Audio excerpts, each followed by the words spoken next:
सुभाषिनी जो खरा खरा बोलती हैं, खरा अच्छा भी हो सकता है। जब आप पूर्व अटॉर्नी जनरल के वेणुगोपाल की किताब के लॉन्च पे गई, आपने वहां खड़े होकर कहा कि इनके समय में बहुसंख्यकवाद बढ़ा। संविधान के रहते किस तरह से एक बहुत तानाशाही सरकार आ सकती है जो तमाम बुनियादी अधिकारों को ही समाप्त कर सकती है। मोदी ने औरंगजेब से ज्यादा मंदिर तोड़े हैं। सुभाषिनी सहगल को कम्युनिज्म का कीड़ा कब काटा? मेरे दादा बहुत बड़े वकील थे, जज बने, गोडसे को फांसी दी। आज जो हालत है कि वामपंथी होना तो आपको ऐसे उठा के पटक दिया जाता है कि आप तो बहुत ही लीचर टाइप के आदमी हैं। अगर कोई विचार है दुनिया में जिससे अमेरिका डरता है वो है साम्यवाद का विचार। तो आज सिर्फ केरल बचा है, वहां भी घुसपैठ बहुत तगड़ी हो रही है। जो आदमी बराबरी की बात कर रहा है, हक की बात कर रहा है, वो उसका मतलब विकास के विरोध में खड़ा है। Caste system is the bedrock of Hindu society. I was told if you're not a communist at 18, then there's a problem, and if you still stay one at 25, then there's a problem. They are in a position to establish equality, but inequality is increased. They are in a position to establish peace, but there are wars and more bloody wars. ये फिलिस्तीन का नरसंहार तो चल रहा है, लेकिन लोग इसको एक तरह से जस्टिफाई कर रहे थे, मुसलमान मारे जा रहे हैं, जितने कम हो जाएंगे उतना ही अच्छा। ईरान एक कोई सुपर पावर नहीं है, लेकिन जिस तरह से वो कह रहे हैं कि भाई जब तक हम जिंदा हैं हम लड़ेंगे। भगत सिंह अपनी जिंदगी में हार्ड कोर लेफ्टिस्ट कम्युनिस्ट आदमी रहे। जब उनको राइट विंग कब्जाता है, सुभाष चंद्र बोस को और भगत सिंह को राइट विंग हजम नहीं कर सकता है। नेताजी सुभाष चंद्र बोस को तो सावरकर ने हिंदू जहादी कहा था। इनका जो मनुवादी चरित्र है यही अंत में इनको ले डूबेगा। वाई कानपुर? क्योंकि मेरे बाप को कोई नौकरी नहीं दे रहा था और हमारे पंडित नेहरू ने इन लोगों को फौज में नहीं आने दिया। जो अशोका की माँ का रोल आपने किया था, शाहरुख खान की माँ का रोल तो मैं आप ही को दूंगा कि और किसी को नहीं। भविष्य क्या देख रही हैं आप देश का? I believe strongly left is the vanguard of the fight against this communal fascistic establishment.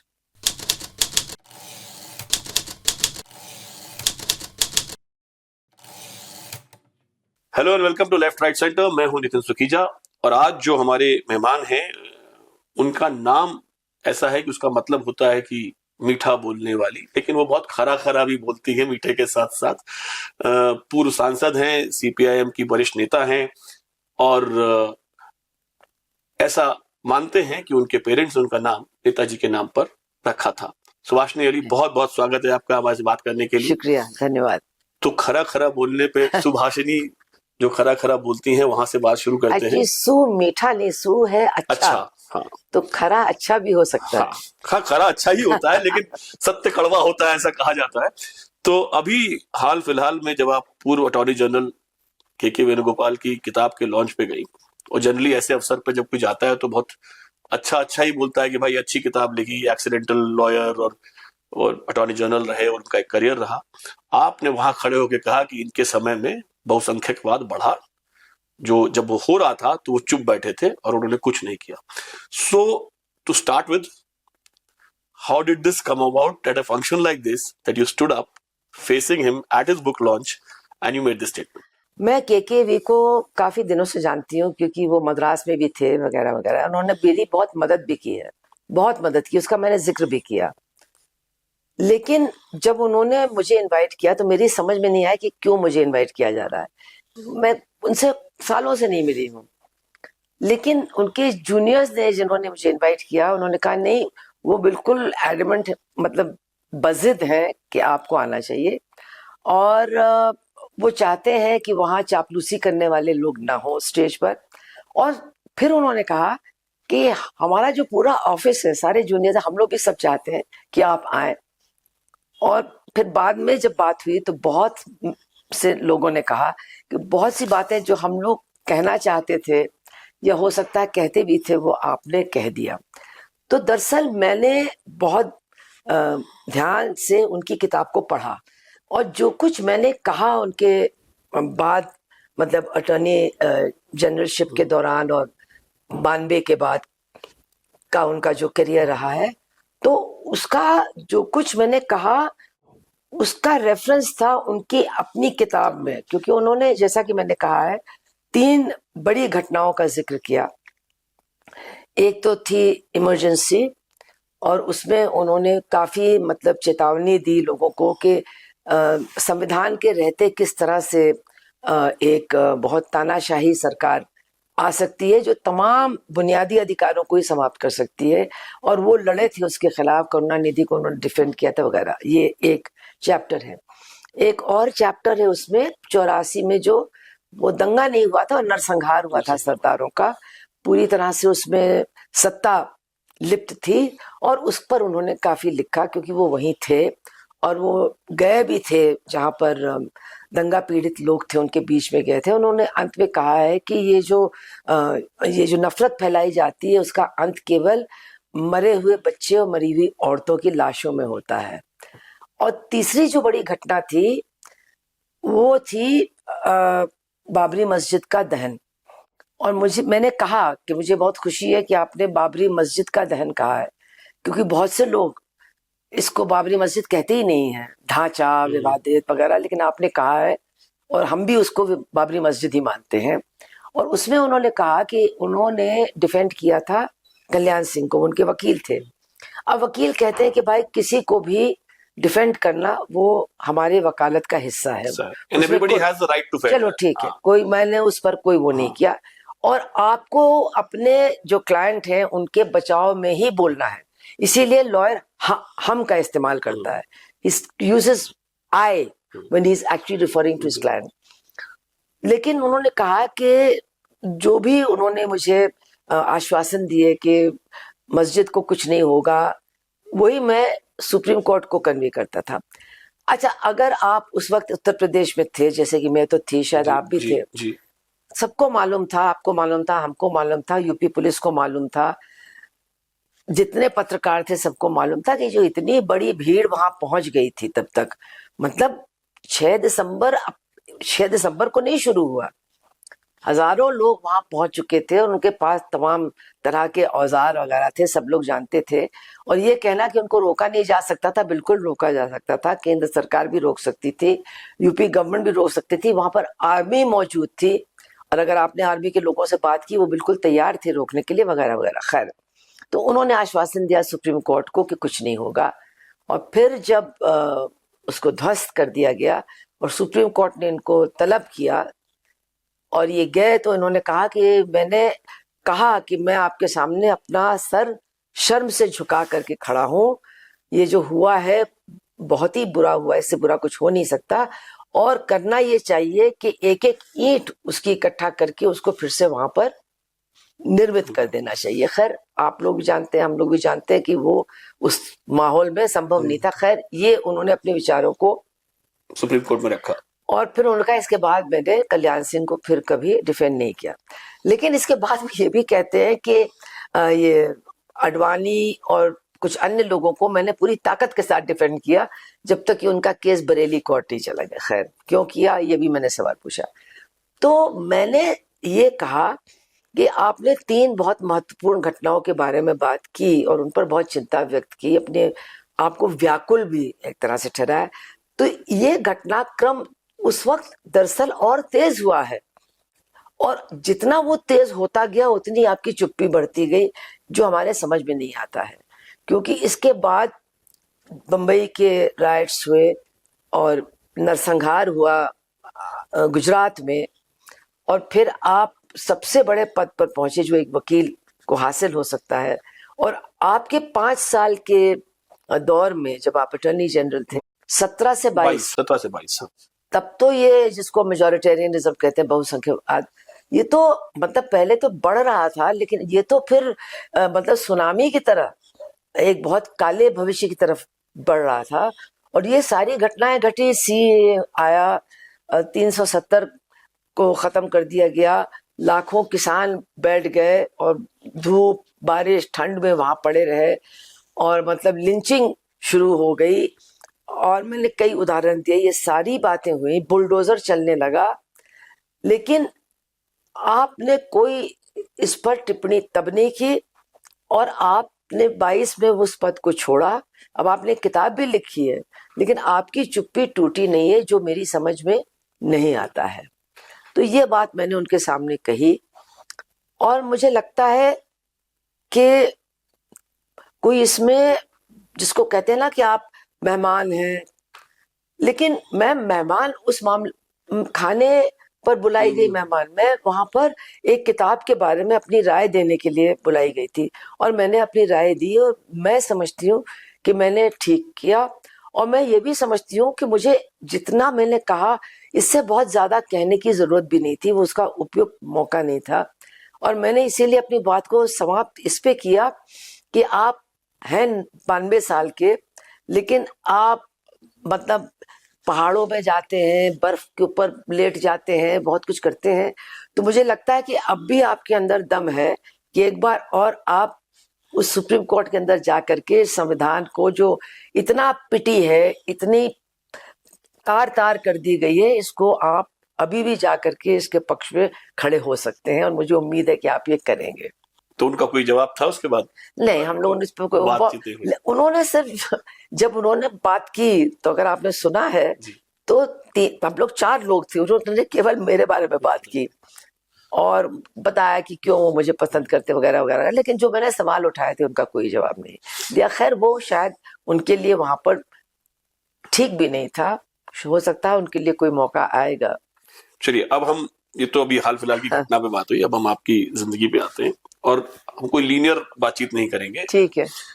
तो एक फिल्म थी गुरदत्त की, मिस्टर एंड मिसेस 55। गुरदत्त तो मधुबाला उसमें है, उसमें वो मकान ढूंढने आते हैं तो उसमें शायद ललिता पवार उनसे पूछती हैं कि तुम कम्युनिस्ट हो क्या? तो कहते हैं नहीं नहीं, मैं कार्टूनिस्ट हूं। तो सुभाषिनी सहगल को कम्युनिज्म का कीड़ा कब काटा कि you went to Elm Girls. I went there on the day it started. Yeah. First day. Yeah. And then you went abroad and you come back and you become a Communist Party member, an activist. So उस वक्त के हिंदुस्तान में, जब हिंदुस्तान नया नया ही था, बढ़ रहा था, अपने पैरों पे खड़ा होना शुरू हो गया था, ये सोच कि भाई एक सोशलिस्ट सोच जो कि जो रूलिंग पार्टी थी वो सोशलिस्ट सोच से चल रही थी कि my thoughts match the communist party of India.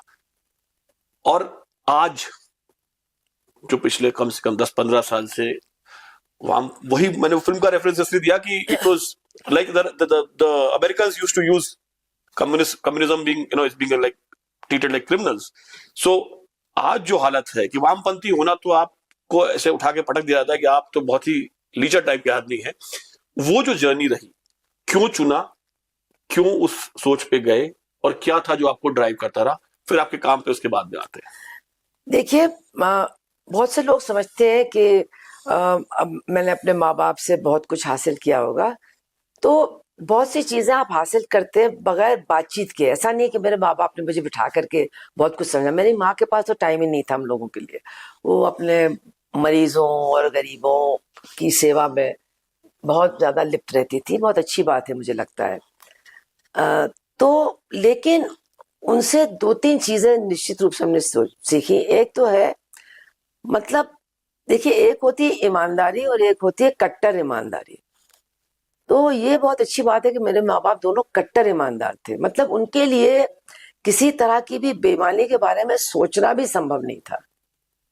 ये एक, आई थिंक ये बहुत जरूरी चीज है और अब इसको शायद कम आंका जाता है। अब तो इसको अरविंद केजरीवाल जी बार-बार बोलते हैं। हाँ। लेकिन ये हमने उनसे निश्चित रूप से हासिल किया। और दूसरी चीज, मतलब ये सही और गलत, अब हमारे पेरेंट्स दोनों INA से निकल करके आए थे। हमारे फादर एक मतलब टेक्सटाइल ग्रुप में जाकर के मैनेजमेंट का हिस्सा बन गए। लेकिन after the release of the red fort trial, after the red fort trial. लेकिन वो भी मतलब, क्योंकि बाद में तो उन मजदूरों के बीच में मैं रही जो उनके, मैं अभी उस पे आने वाला था। लेकिन वो कभी भी उनके बारे में ये नहीं कहते थे कि बड़े जल्लाद किस्म के मैनेजर थे, कि बहुत ही मतलब बहुत ही अन्याय करते थे वगैरह। उस टाइप की बात मैंने नहीं सुनी। लेकिन हाँ, वो मैनेजमेंट का हिस्सा थे। और मेरी माँ तो खैर, वो तो पूरे कानपुर में जानी जाती है गरीबों की डॉक्टर के रूप में। और उनकी जो बहुत बड़ी एक चीज थी कि हम जब वो आई कानपुर तो रेफ्यूजीज आ रहे थे पाकिस्तान से, तो रेफ्यूजी कैंप में उन्होंने एक क्लिनिक शुरू किया, और इसके साथ साथ मुसलमान इलाकों में कोई डॉक्टर जाता नहीं था, खासतौर से कोई महिला डॉक्टर तो जाती नहीं थी इतना ज्यादा, मतलब उस वक्त वो एक तरह का डर, और ये वो, और बच्चे तो रात में भी पैदा होते हैं तो रात में भी जाना पड़ता था, तो वो अकेली लेडी डॉक्टर थी जो उन इलाकों में जाती थी। तो लोग यही कहते थे उनके बारे में कि आधे कानपुर को तो इन्होंने ही पैदा किया है। तो वो निडर थी, और उनका जो रानी झांसी ब्रिगेड की हेड थी, तो फिर हाँ, मतलब बट शी रिमेन्ड, और उनका ये था एवरीथिंग वाज रिलेटेड टू सेवा। सेवा अब एक ऐसा शब्द बन गया है जो पता नहीं क्या लोग समझते हैं उसको, लेकिन उनके अंदर वाकई में सेवा भाव था जो उनके पूरे जीवन में आप देखें तो एक डोरी की तरह आपको दिखाई देगा थ्रू आउट हर लाइफ। तो ये चीजें निश्चित रूप से आपको आप पे विरासत में असर भी। डालती हैं। और तीसरी चीज, मतलब हमारे घर में न जात की कभी बात होती थी, और बाद में मुझे समझ में आया कि वो शायद इसलिए हमारे जैसे घरों में नहीं होती क्योंकि हम लोग सवर्ण जाति के हैं।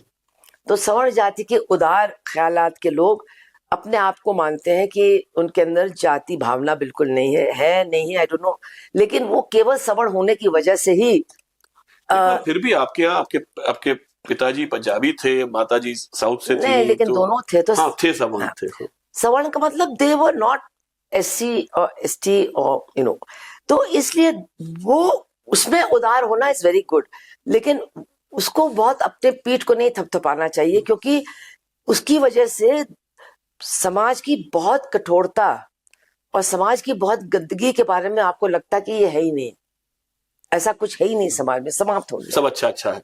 हाँ नहीं, समाप्त हो गया, वो रहा होगा। तो हम लोग जानते ही नहीं थे कि किसी के सरनेम से उनकी जात का पता लगता है, मतलब हम लोग इतने बेवकूफ थे। तो ये हिंदू मुस्लिम जाति तो नहीं था हमारे घर में, और ये भी नहीं था, तो ये एक अच्छी बात है। मुझे लगता है कि इससे हमारा जो आगे जो भी विकास हुआ उसमें बहुत फायदा हमको मिला है कि इन चीजों से हमको लड़ना नहीं पड़ा, और हमको भगवान में विश्वास से भी नहीं लड़ना पड़ा, क्योंकि हमारे माँ बाप दोनों ही नास्तिक थे। तो ये भी एक बहुत बड़ी बैटल होती है लोगों के अंदर जो बहुत ही मतलब धार्मिक माहौल में पलते हैं और फिर सवाल उठाने लगते हैं, तो काफी उनको Clashes भी होते हैं। अपने अपने अपनी ही आत्मा से काफी लड़ना पड़ा, तो वो सब से हम बिल्कुल बच गए। तो ये बहुत सी चीजें हैं जो निश्चित रूप से विरासत में हमको मिली। इसके बाद मैं आपको बताऊं कि अमेरिका जाने से पहले मैं मद्रास में पढ़ने गई, मेरी माँ वहीं की थी, मेरी नानी थी, और उस समय जो हिंदी विरोधी आंदोलन हुआ वो उसी समय हुआ जब मैं कॉलेज में थी। मैं तो हिंदी वाली थी, लेकिन हमारा जो घर है मद्रास में, अगर आप कभी गए हैं तो रेलवे लाइन है और उसके उस तरफ पचियप्पा कॉलेज है, which was the hub of the anti Hindi movement, और वहीं पे पुलिस फायरिंग हुई थी। जब पुलिस फायरिंग हुई तो हम लोगों का, मेरे मामा मामी मेरी नानी का बहुत बड़ा कॉम्पाउंड था और बहुत सुरक्षित था, वहां कोई पुलिस भी नहीं आती। मेरी नानी she'd been an MP, member of the Constituent Assembly. My uncle had been later he was a prominent lawyer. तो वो लड़के जब भागे, जब पुलिस ने हमला किया, तो रेलवे लाइन क्रॉस करके वो हमारे कॉम्पाउंड में आए, और उसके बाद बहुत सारी उनकी मीटिंगें हमारे कॉम्पाउंड में हुई थी। तो बहुत लोग जो बाद में बड़े नेता बने वो सब तब हमको देखने को मिलते थे, और मुझे लगा कि इनकी जो बात है वो बिल्कुल सही है। जब एक फॉर्मूला एक्सेप्ट हुआ है तो सेंट्रल गवर्नमेंट को हिंदी में सर्कुलर नहीं निकालना चाहिए था, and the circular was issued by Mrs. Gandhi's ministry, INB. Mrs. Gandhi was very close to my grandmother, और इस इंसिडेंट के 2-3 दिन बाद वो आई मद्रास, और शाम को मेरी नानी से मिलने आई, और मैं भी वहां बैठी थी, और वो मेरी नानी said, why have you come here, Hindu and all that? She said, no, Papu was like that, wherever there was trouble, whenever there was something, he had to go, तो मुझे भी लगा कि मुझे आना चाहिए। तो मैंने कह दिया कि वो ट्रबल तो आप ही ने क्रिएट की है। So she was really shocked. I said, आप ही की मिनिस्ट्री ने तो हिंदी में सर्कुलर निकाला।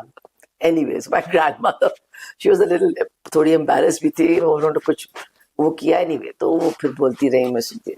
तो ये भी इकट्ठा हुई, तो मतलब I was quite active in that whole movement.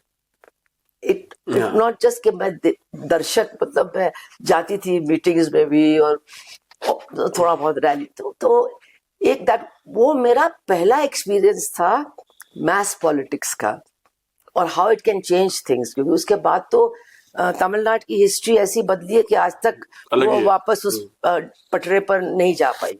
खैर, उसके तुरंत बाद मैं अमेरिका आई और मैं यूरोप के थ्रू आई, और दैट वाज 67.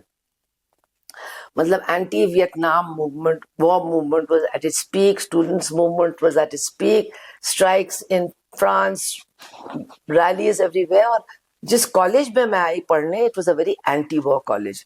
हम लोग वहाँ रिक्रूटमेंट नहीं होने देते थे. जब रिक्रूटर्स आते थे तो हम लोग जाकर धरने पर बैठ जाते थे. It was a Quaker college, so that it had that peace anti war sentiment.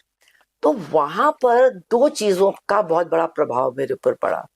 एक तो मतलब वॉर का, why are they fighting a war against these Asians so far, जिन जो कोई खतरा नहीं है इनके लिए, why are they bombing them to hello.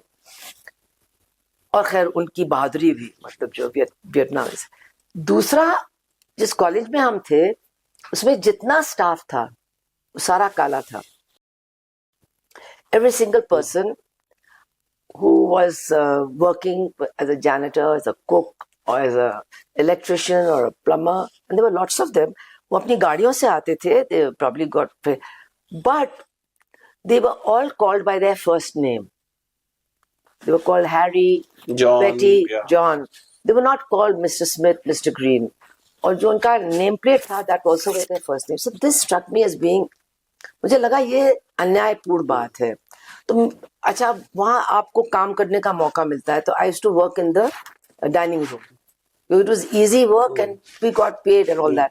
तो मेरी उन सबसे बहुत ज्यादा दोस्ती हो गई. अच्छा, उनको भी बड़ा फैसिनेशन था. उस कॉलेज में सिर्फ 2 हिंदुस्तानी थे. एक विनीत खोसला थे जो बिल्कुल ही आउट ऑफ इट रहते थे. वो जमाना ही था आउट ऑफ इट लोगों का. और मैं, वो अमेरिका में ही रहे, तो उनका, तो मेरी बड़ी दोस्ती हो गई. तो मैं इनके घर जाने लगी संडेज को. They would come take me for lunch, this that and the other. And I saw that yes, you can't compare them to workers in India. I mean, you know, they have cars, they live in pakka houses, their children, but they are a completely different class, and they do suffer in the richest country in the world two very strong kinds of discrimination, not just economic but also social. It's, even though I was in the most liberal college, nobody there would have said, oh, that they are racist. But ये चीजें देखिए, जैसे जात हम लोगों की DNA के अंदर है, वैसे ये रेसिज्म भी डीएनए के अंदर है, क्योंकि कई सालों से स्लेवरी से शुरू हुई है. जैसे आपने कहा ना कि आप जब बड़े हो रहे थे तो ये जात पात मन में नहीं थी, बिकॉज एक थोड़ा प्रिविलेज घर था, Privilege. है ना. अभी राजेंद्र गुप्ता जी एक सीनियर एक्टर है, उनसे मेरी बातचीत हो रही थी, तो उन्होंने भी एक कविता पढ़ी, कौन जात हो भाई. हाँ. और वो बड़ी पॉपुलर हुई अभी यूजीसी के टाइम पर. तो वो कह रहे भाई ये है समाज में, जैसे आपने कहा मैंने कि कल DNA प्रश्न भी पूछा था. हाँ, आपने देवदत्त जी से, जी जी and I made him admit that caste system is the bedrock of Hindu society. Because वो खाने वाने की बात चल रही थी, आपने कहा ये सब तो ठीक है, मुझे बताओ कि जात कहाँ थी उसमें. तो ये एक बड़ा इंटरेस्टिंग बात है कि लेट 60s में कोल्ड वॉर का एरा चल रहा है. आप अमेरिका जाती हैं, आप अपना एक्टिविज्म मोटा मोटा वहां से शुरू करती हैं, आप वहां डिस्क्रिमिनेशन देखती हैं, और आप वहां से आपके अंदर कम्युनिज्म का बीज आता है, और फिर आप भारत वापस आती है. देखिए, एक तो चीज जो थी, अगर आप सवाल पूछे कि आज जैसे हम पूछ रहे हैं, उस वक्त तो और भी बड़ा सवाल था. ये जो देहात में रहने वाले लोग हैं, जो धान की खेती करते हैं, इतने गरीब हैं, इतने कमजोर हैं, और अमेरिका अपनी पूरी ताकत लगा रहा है इनको समाप्त करने के लिए. क्यों? और ये आप क्यूबा के बारे में भी देख लीजिए. बिल्कुल बिल्कुल. क्योंकि उस विचार से अमेरिका आज भी थर थर कांपता है. अगर कोई विचार है दुनिया में जिससे अमेरिका डरता है, वो है साम्यवाद का विचार, और वो उसको समाप्त करना चाहता है. तो फिर जब आप इस नतीजे पर पहुंचेंगे, तो या तो आपको उनकी तरफ होना पड़ेगा कि हाँ वो बिल्कुल सही कर रहे हैं, वो जो अन्याय कर रहे हैं वो भी सही है क्योंकि उनका लक्ष्य सही है। यहाँ आप समझने लगेंगे कि भाई ये जिसको खत्म करना चाहते हैं इसमें क्या है, क्या है जिसको वो खत्म करना हाँ, चाहते हैं। तो जो नैरेटिव बिल्डिंग है, मैं मतलब इस पे आता हूं, अब ये बात यहां से निकल गई कि जो विचार है जिसको खत्म करना चाहते हैं, इसको पिछले 10 साल में इस तरह नैरेटिव सेट किया गया है कि ये तो वाकई में बहुत तुच्छ विचार है, जिस विचार की आप बात कर रही हैं, और ये इसको एक गाली बना दिया गया है कि जो जो आदमी बराबरी की बात कर रहा है, हक की बात कर रहा है, वो उसका मतलब विकास के विरोध में खड़ा है। भाई अगर झोपड़ियां उजड़ेंगी तो वहां पे बिल्डिंग बनेगी तो विकास होगा। तो ये जो नैरेटिव है, और मैं यंगर जनरेशन के पॉइंट ऑफ व्यू से कह रहा हूँ क्योंकि आप एक सीनियर 50 साल से आप पॉलिटिक्स में एक्टिव है, एक तरह से एक्टिविज्म में एक्टिव है, कि जो यंगर जनरेशन है जो शायद 10 साल की थी 2010 में, जो आज 26 साल का है, उसने यही पढ़ा है कि जेएनयू जो है वो टुकड़े टुकड़े गैंग है और वामपंथ की बीज वहां बोया जाता है और सभी लोग क्रांति करते हैं और देश का पैसा लुटाते हैं और कुछ नहीं करते हैं। और लेफ्ट पार्टीज ने कुछ किया नहीं है इस नैरेटिव को टैकल करने के लिए। आप अगर हम ये देखें कि गढ़ पॉलिटिकली अगर विचार इतना सशक्त है, और यही सवाल उठता है, तो आज सिर्फ केरल बचा है, वहां भी घुसपैठ बहुत तगड़ी हो रही है। और आप ही का मैंने कुछ दिन पहले का एक स्टेटमेंट पढ़ा था कि केरल में बहुत मेहनत की जा रही है इस विचार को खत्म करने की। तो हम दो सवाल ये उठते हैं कि ये विचार खत्म क्यों हो रहा है, उसमें क्या विरक्ति है लोगों को, why? So if I put it, when I was growing up, I was told if you're not a communist at 18, then there's a problem, and if you still stay one at 25, then there's a problem, right? So this was again an American saying and this thing that, but the point is, who will raise the voices? Who will ask questions? See, first of all, I'd like to tell you that my mother became a communist, joined the Communist Party at the age of 57. But you. on her own, and that's a very interesting story, but that's another story. So this business of 18, you're idealistic. So it's good. If communism is associated with idealism and wanting good for the world, I don't have any problem with that. Yeah. And there are many, many people who remain communists long after they're 35. It's not and in evident. their heart they do. Not only their hearts, if you go out Yeah, there, yeah. I mean, even in the most remotest parts of India, I'm always amazed you'll find the smile. है मुझे अभी एक लड़की यहाँ मिली जो बता रही थी, वो यहीं पढ़ती है, मैं बताऊंगी नहीं कहाँ पढ़ती है, तो वो कह रही थी कि हम लोग 10-15 लोगों का मार्क्सिस्ट स्टडी सर्कल करते हैं यहाँ हर संडे को। तो मतलब देखिए, ये कहना कि ये विचार खत्म हो रहा है, विचार नहीं खत्म हो रहा है। दरअसल जिन विचारों को एक्चुअली खत्म होना चाहिए, वो अपने आप को जिंदा रखने के लिए बहुत सारा पैसा, बहुत सारे संसाधन, बहुत सारे लोगों की मेहनत और एक पूरा इको स्ट्रक्चर बनाने की कोशिश कर रहे हैं उन दकियानूसी विचारों को जिन्होंने नाश के अलावा कुछ नहीं किया, उनको जिंदा रखने के लिए। क्योंकि आज वो लोग हावी हैं दुनिया के बहुत बड़े हिस्से पर जो नाश कर रहे हैं दुनिया का। तो ये सोचना कि उनका नैरेटिव बहुत सक्सेसफुल है, इसका मतलब है आप देख नहीं रहे कि आपकी अपनी जिंदगी पर उनके नैरेटिव का क्या असर पड़ रहा है। ये देखना जरूरी है। मैं कहती हूँ, जब लोग हमसे कहते हैं कि आपकी विचार, मैं कहती हूँ ठीक है, आप मुझे बताइए कि पूंजीवाद और साम्राज्यवाद के सामने सारे रोड़े 1990 में हटा दिए गए, जब सोवियत यूनियन टूटा, ढेर बन गया, हो गया, खत्म हो गया। लेकिन उसके बाद पूंजीवाद और साम्राज्यवाद का जो अचीवमेंट है वो क्या हुआ है? What is their achievement? They are in a position to eradicate poverty, but poverty has increased. Yeah. They are in a position to eradicate hunger, but hunger has increased. They are in a position to establish equality to some extent, but inequality is increased. They are in a position to establish peace because the Cold War is supposed to have ended. But there are wars and more bloody wars.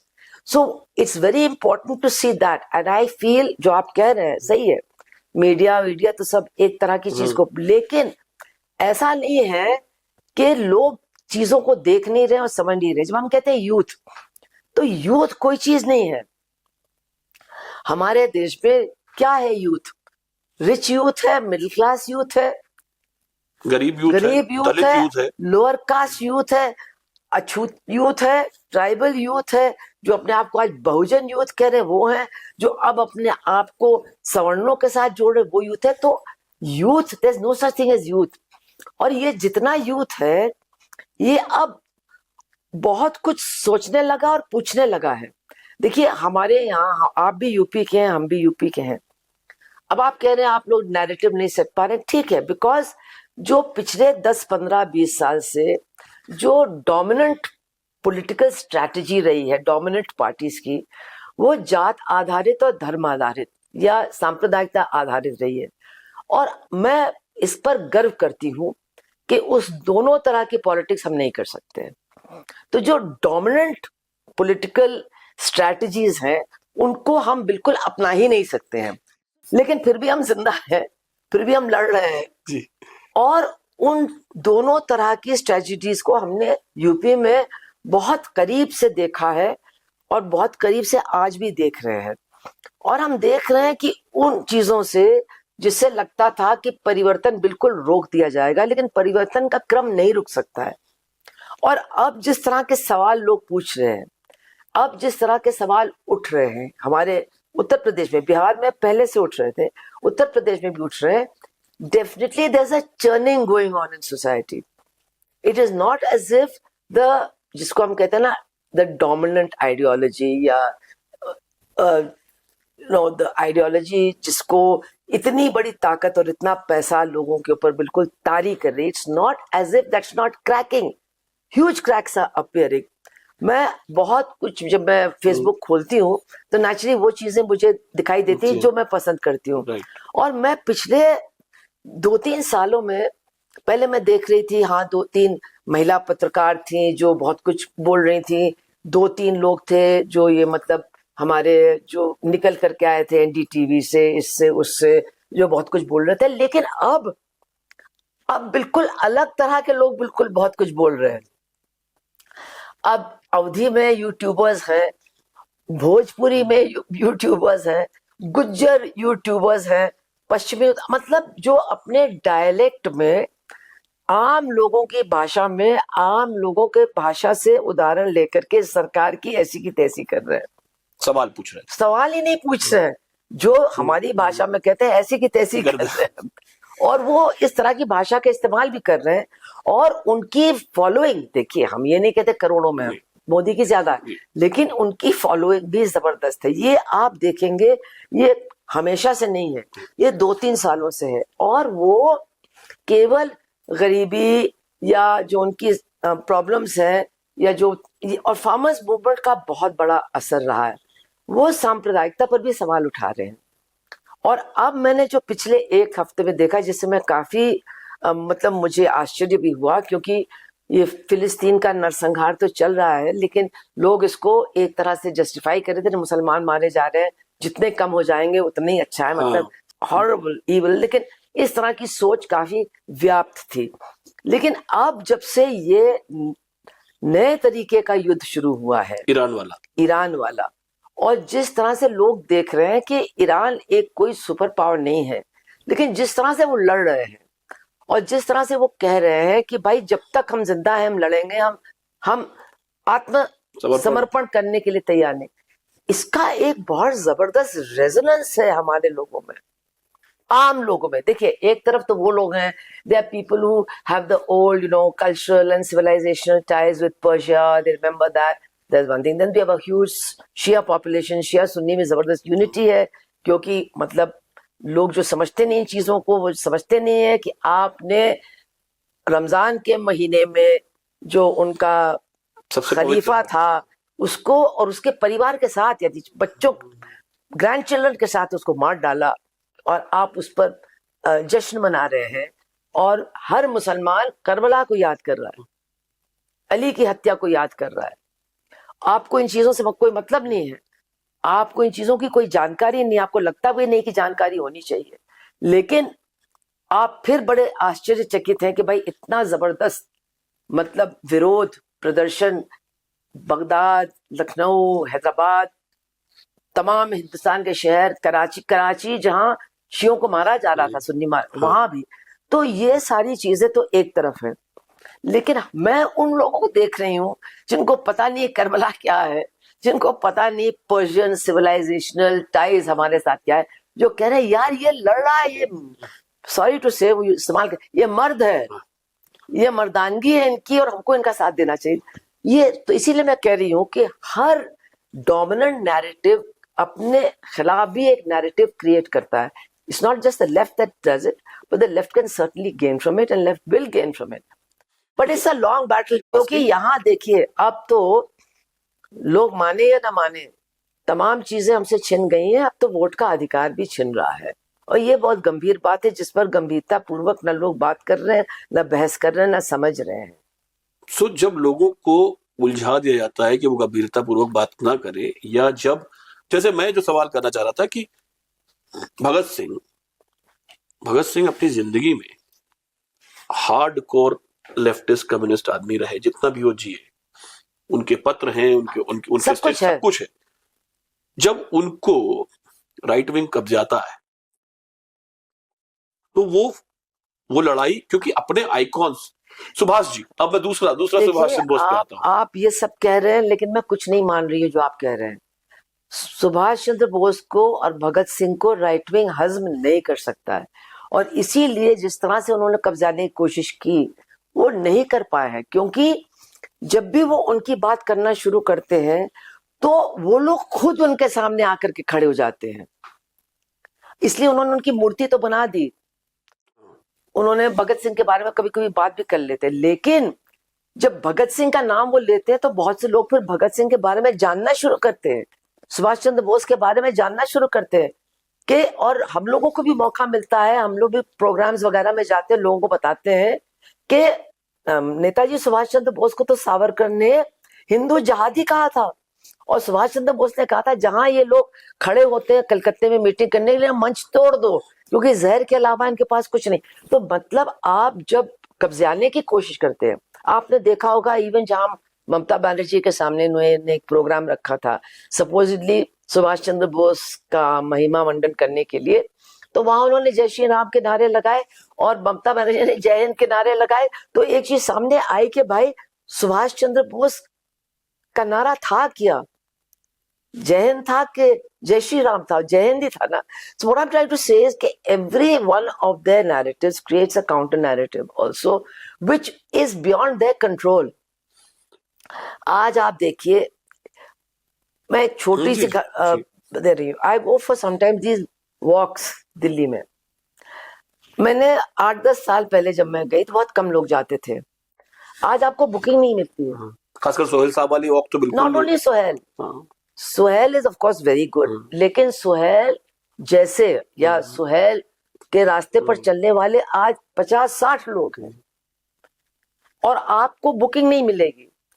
और मैंने, जैसे मैं एक के साथ जाती थी और वो हिस्ट्री में बहुत ज्यादा इंटरेस्टेड है और जानकार है, और लखनऊ का ही है वो, रामीन खान उसका नाम है, और मैं पिछले 6-7 साल से बहुत कम लेकिन लगातार जा रही हूँ, और मैं कुछ लोगों को नोट कर रही हूँ जो तब से लेकर के आज तक, और मैं देख रही हूँ एक तो संख्या बहुत ज्यादा बढ़ रही है लोगों की, उनका दिमाग बदल गया है इन वॉक्स में, क्योंकि जिन सवालों का जवाब उनको मिल रहा था रूलिंग पार्टी से और उनके तथाकथित बुद्धिजीवियों से, वो बिल्कुल अलग जवाब मिल रहा है जो लगता है कि लॉजिकल है, जिनमें लगता है तर्क है, तर्क संगत है। तो देखिए, ये छोटा मैं आपको उदाहरण दे रही हूँ, लेकिन हार्ड कोर लोगों को भी मैंने बिल्कुल ही पलटते हुए देखा है। और आज आप देखिए जो ये लोग हिस्ट्री के बारे में बोल रहे हैं, आपने जब रोमिला थापर को इतनी गालियां दी तो रोमिला थापर को अब सुनने वालों की संख्या भी बढ़ गई है कि भाई ये बेहूदी औरत बोल क्या रही है।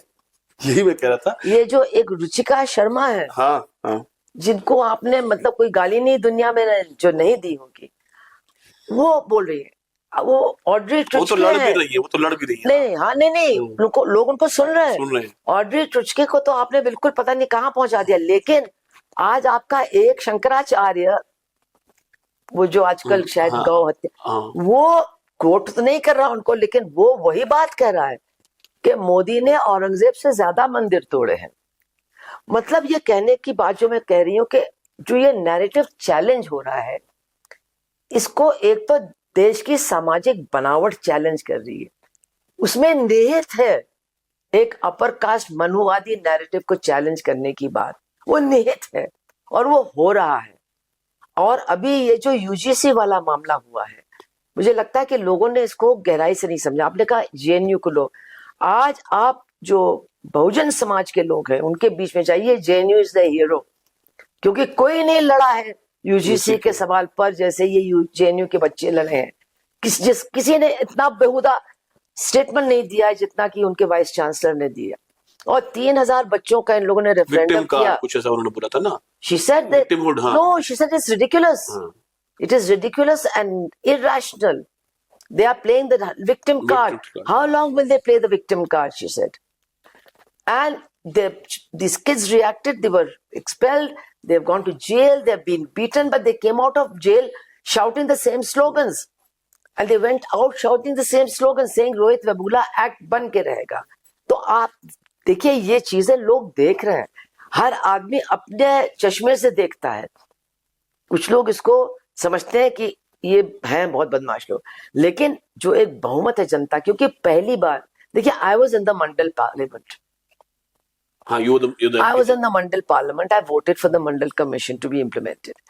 और हमने गालियां खाई, उसके बाद खूब गालियां खाई, और उन लोगों से खाई जिनका फायदा हुआ मंडल कमीशन से, क्योंकि वो राम मंदिर मूवमेंट पे थे। लेकिन आज एक बहुत बड़ी बात हुई है, आप एक जर्नलिस्ट हैं, आप इसको थोड़ा सा देखिए। For the first time one section of OBCs has united with SCs and others on this question of UGC. They don't even know what it's all about, but they know कि ये हमको कुछ मिल रहा था जिसको ये लोग हमें अख्तियार करने नहीं दे रहे हैं। And they have all seen what the Supreme Court did within 48 hours, which is stayed the UGC guidelines, which are so weak, which are not going to really do anything. But even that they couldn't tolerate. तो देखिए, जहां आपको लगता है कि ये बहुत सफल हो रहे हैं, वहां आप ये भी देखिए कि ये एक बहुत बड़ी भीड़ तैयार कर रहे हैं जो अब बहुत बहुत बुनियादी सवालों को पूछने लगी है। So it's not a question के is the left going to win? Left should win in Kerala. Definitely it should win. And I believe strongly left is the vanguard of the fight against this communal, fascistic establishment. It is the vanguard and it is essential in this fight. But it's not their fight alone. And I tell you, people who may not even think of themselves as having anything to do with the left are now creating an atmosphere in this country which is certainly going to change the direction in which this country is going. If you see this happening on ground, that's fantastic. No, you're from UP. I'm from UP. Yeah. What happened last year, 2024 के चुनाव में? देखिए, हम और आप जिन लोगों के बीच बैठते मिलते हैं, I tell you, we are irrelevant in the larger scheme of things. लेकिन आपने और हमने उत्तर प्रदेश के अंदर देखा कि जो लोग समाजवादी पार्टी से घृणा करते थे, उन्होंने खून का घूंट पी करके उनको वोट दिया संविधान को बचाने के नाम पर, और 37 सीटें समाजवादी पार्टी की आई। BJP was down in UP and therefore down in Lok Sabha, and they lost their majority in the Lok Sabha. So what I'm saying is, why is this not being highlighted? Why is this not being talked about to the extent it should be? कि ये हुआ है और ये आगे भी होगा, क्योंकि जो ये संविधान पर हमला कर रहे हैं, जो ये मनुस्मृति को लाना चाहते हैं, इनका जो मनुवादी चरित्र है, यही अंत में इनको ले डूबेगा।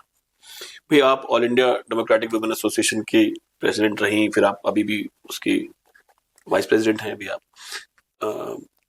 तो जो इक्वालिटी की आप बात करते हैं, आपकी बेसिक लड़ाई जो जितना मैंने आपको फॉलो किया है वो ये है कि भाई सब जगह, चाहे वो जेंडर हो, चाहे कास्ट हो, चाहे जाति हो, बात बराबरी की है, बात हक की बराबरी की है।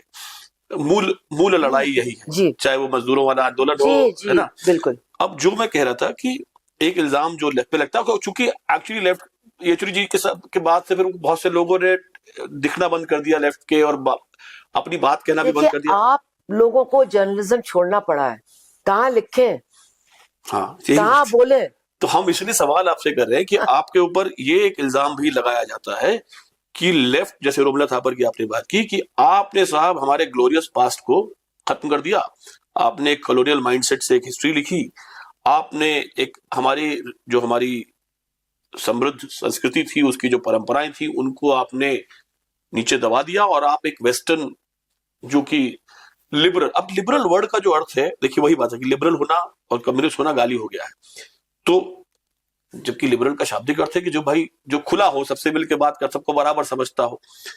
तो ये जो इल्जाम है कि साहब आपने हमारी संस्कृति को दबा दिया, जो लेफ्ट बेस्ड पॉलिटिक्स रही, देखिए बंगाल में इतने साल तक कोई तरक्की नहीं हुई, कोई इंडस्ट्री नहीं लगी, ये नहीं हुआ, वो नहीं हुआ, ये इसका भी कोई काउंटर नैरेटिव नहीं मिला।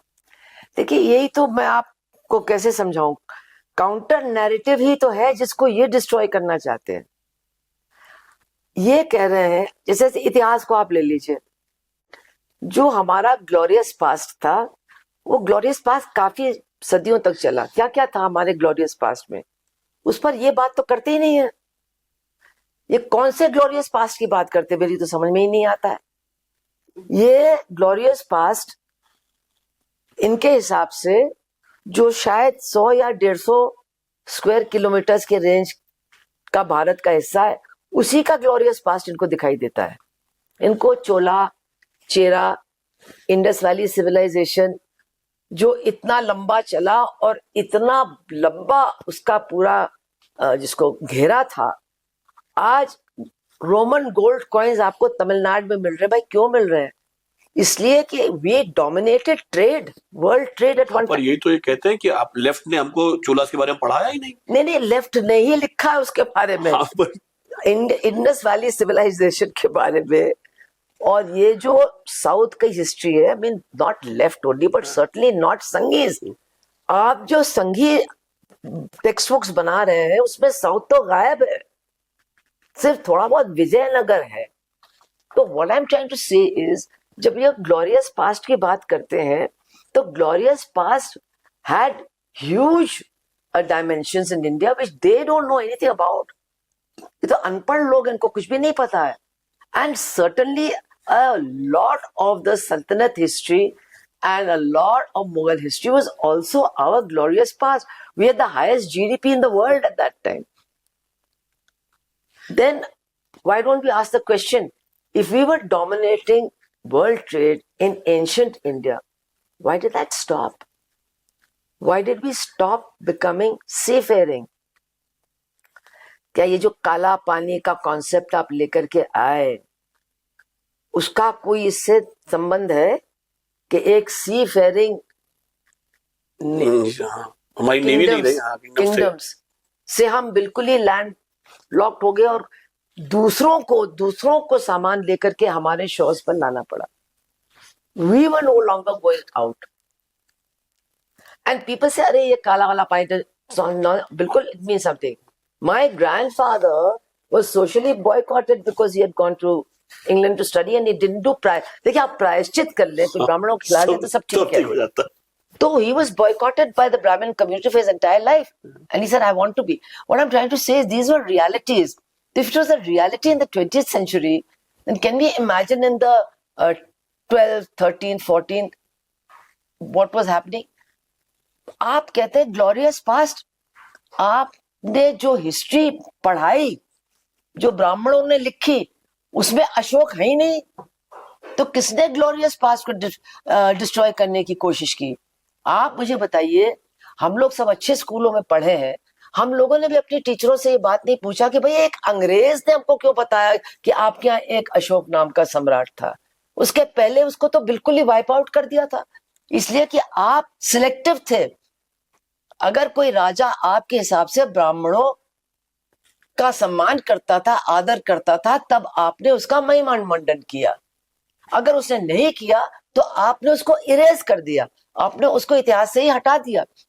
तो जो इतिहास आप कह रहे हैं आपका ग्लोरियस पास्ट का है, उसमें अशोक है नहीं, उसमें बुद्ध है नहीं, उसमें महावीर है नहीं, उसमें इंडस वैली सिविलाइजेशन है नहीं, तो क्या बात आप कर रहे हैं? अगर आप मुगल पीरियड को खत्म करेंगे तो आप मुझे बताइए राजपूतों की ग्लोरियस हिस्ट्री को क्या होगा? फिर लड़े किससे थे वो? चलिए, ये बात बहुत गंभीर हो जाएगी, थोड़ा सा आपकी पर्सनल लाइफ पे आते हैं। ये सोच कर, गंभीर नहीं, लेकिन वेरी हाँ, इंपॉर्टेंट। बात जरूरी है। बात जरूरी इसलिए भी है कि दो तरह की सोच है, दो तरह की सोच समाज में है, तो दो तरह की सोच के बारे में बात होनी चाहिए। नहीं, आप उनकी सोच क्या है? उनको अशोक से क्या प्रॉब्लम है? उनको बुद्ध से क्या प्रॉब्लम है? उनको इंडस वैली सिविलाइजेशन से क्यों प्रॉब्लम है? Because it was pre Aryan.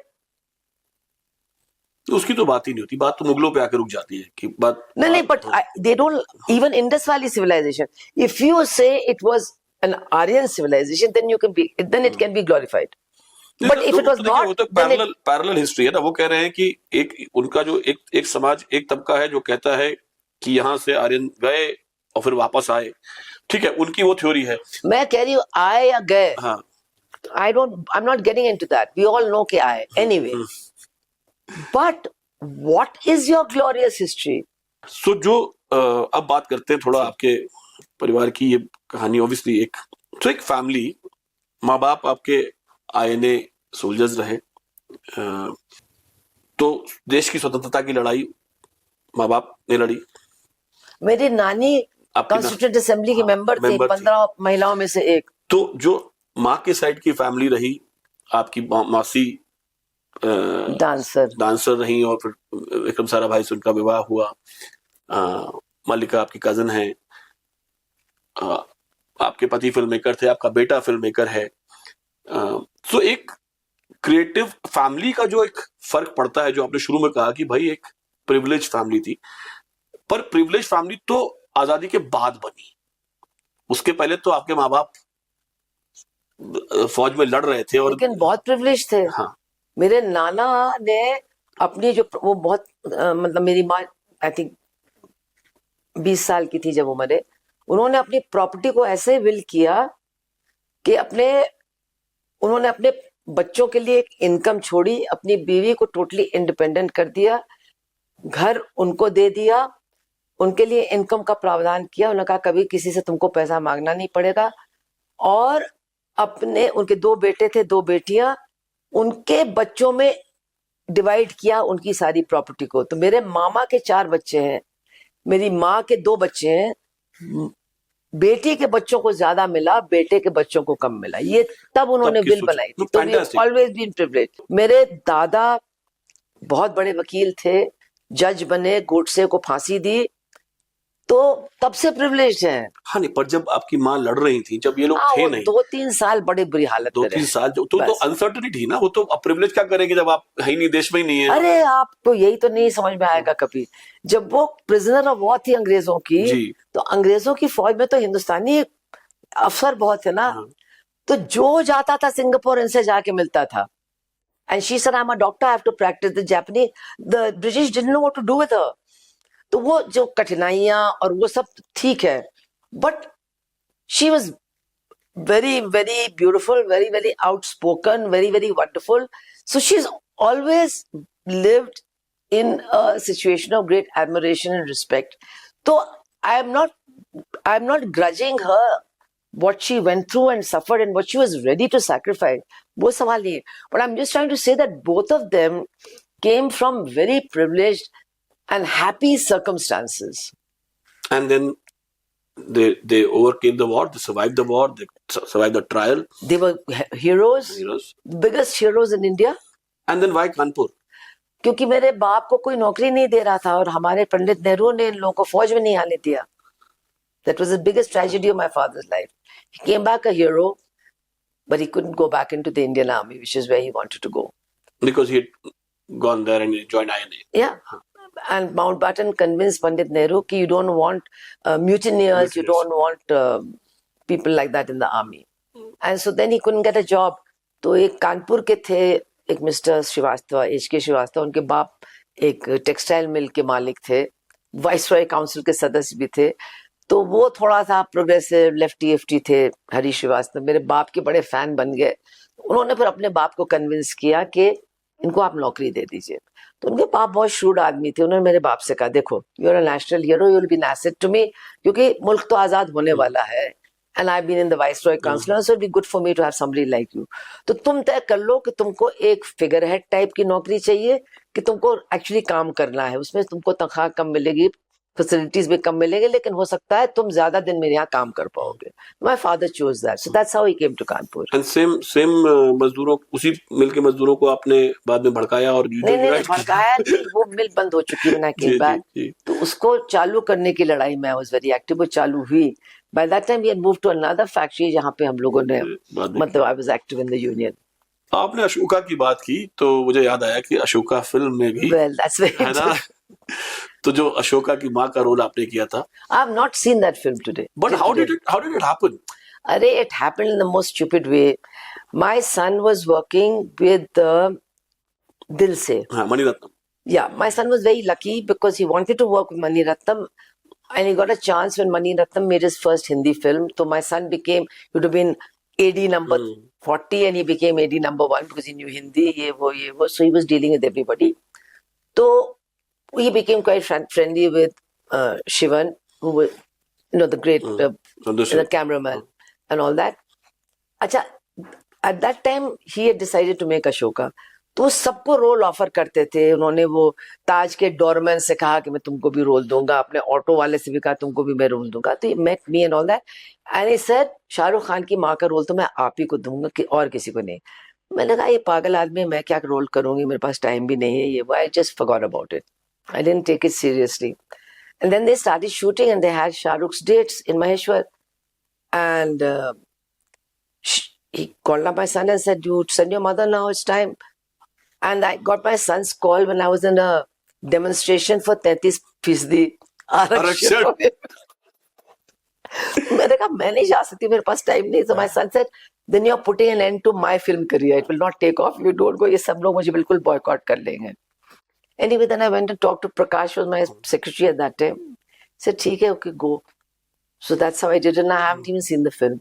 No, but you're recognized in that film. That's from. I mean, I don't know how it's still being shown. Yeah, it's there on platforms. Yeah, it's being shown. चलिए, ये तो सब छोटी छोटी बातें घर परिवार की हुई. भविष्य क्या देख रही हैं आप देश का? कहाँ जा रहे हैं हम? देखिए ऐसा है, अगर मैं सोचूं कि अरे सब कुछ नहीं होने वाला है, so that you don't live, then what you live for? This has got to end. This has got to end, and it's going to end. So I'm not an astrologer, but there's going to be change. There's going to be a big change. Maybe we'll live, maybe we won't live, maybe we'll be sent to jail. I don't know what's going to happen to us. But there is already a shift. Niche. Things are shifting. And आप gas cylinder की line में जाके खड़े हुई है आज की तारीख में. जो पहले लोग कहते ना 500 रुपए में बिकेगा तो हमें, all that is gone. All that, जिसको मैं कहती हूँ, people who went to school with, who are vested in an unequal society, they are talking still the old language. But everybody who is suffering in this unequal society is rethinking, listening, talking, discussing. Things are changing and things are going to change. And if you see, 50% of this country has never even voted for these people. There is a huge number of people that doesn't like this setup. So how can we mobilize that? How can we get that going forward? How can we convert that into electoral victories? How can we fight against the terrible rigging that has happened in the past and is going to certainly happen in the future? These are the questions that big political parties should also be addressing very seriously. But things are going to change. On that note, Subhashini, thank you so much for talking to us. बहुत बहुत धन्यवाद आपका. और change जो भी हो, परिवर्तन हमेशा अच्छा होता है और देश के लिए, समाज के लिए जो अच्छा हो वही परिवर्तन होना चाहिए. ये हमारे स्पॉन्सर्स की तरफ से छोटा सा एक वेरी नाइस. क्या है इसके अंदर? इसमें एक मग है, उसमें आप कॉफी पियेंगी, हमें याद करेंगी. नोटबुक है ना, पेन.